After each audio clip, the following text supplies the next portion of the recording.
డిఎస్సీపై ఆగని జగడం, వైసీపీకి అదే సమాధానం. ఏపీలో డిఎస్సీపై రాజకీయ రగడ కంటిన్యూ అవుతోంది. అధికార విపక్షాల మధ్య మాటల యుద్ధం కొనసాగుతోంది. డిఎస్సీ అక్రమాలపై విచారణ జరపాలని మంత్రి లోకేష్ రాజీనామా చేయాలంటూ వైసీపీ నేతలు, శ్రేణులు ఆందోళనకు దిగాయి. ఈ నిరసనకు అనుమతి లేదంటూ అనేక చోట్ల పోలీసులు అడ్డుకోవడంతో ఉద్రిక్త వాతావరణం తలెత్తింది. డిఎస్సీపై ఏపీలో వైసీపీ ఆందోళనలు కొనసాగుతున్నాయి. పోలీసుల అనుమతి ఇవ్వకపోయినా చాలా చోట్ల వైసీపీ నేతలు తమ నిరసనలు కొనసాగించారు.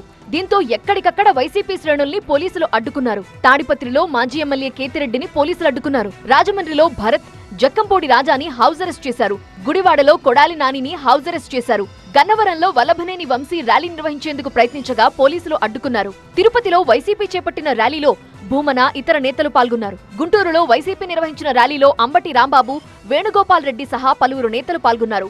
పులివెందులలో ఆందోళనకు దిగిన వైసీపీ కార్యకర్తలపై పోలీసులు లాఠీచార్జ్ చేపట్టారు. డిఎస్సీపై వైసీపీ ఉద్యమం ప్రజల్లోకి వెళ్లిందన్నారు YCP state coordinator Sajjala Ramakrishna Reddy. YCP ఆందోళనలపై చంద్రబాబు ఉలిక్కిపడుతున్నారని ఆరోపించారు. డిఎస్సీపై వైసీపీ పోరు ఆగదని, రాజీనామా చేయకుండా లోకేష్ తప్పించుకోలేరని అన్నారు. ఏమీ జరగలేదు అని భ్రమ కల్పించాలనే ప్రయత్నం చేస్తున్నారు. తప్పుడు కేసులు పెట్టిస్తున్నారు, బెదరగొట్టాలని చూస్తున్నారు. అయితే డిఎస్సీపై వైసీపీ ఆరోపణల్ని కూటమి నేతలు తప్పుపట్టారు. డిఎస్సీలో అక్రమాలేంటో వైసీపీ నేతలు చెప్పాలన్నారు జనసేన నేత గాదే వెంకటేశ్వరరావు.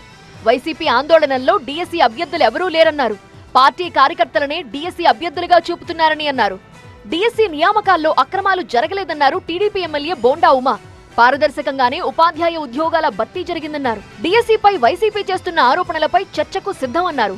డిఎస్సీపై వైసీపీ చేస్తున్న ఆరోపణల్ని మరోసారి తీవ్రంగా తప్పుపట్టారు సీఎం చంద్రబాబు. ఏడాదిలోనే మెగా డిఎస్సీతో ఉద్యోగాలిచ్చామన్నారు.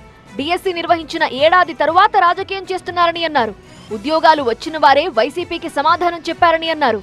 ఆందోళన చేస్తారంట, మళ్ళా ర్యాలీలు తీస్తారంట, రోడ్లన్నీ ఉండేది వీళ్ళు స్థైర్య విహారం చేయడానికి, రఫా గొడ్డలు పెట్టుకొని తిరగడానికి. మొత్తంగా డిఎస్సీపై ఏపీలో రాజకీయ జగడం ఇప్పుడిప్పుడే ఆగేలా కనిపించడం లేదు.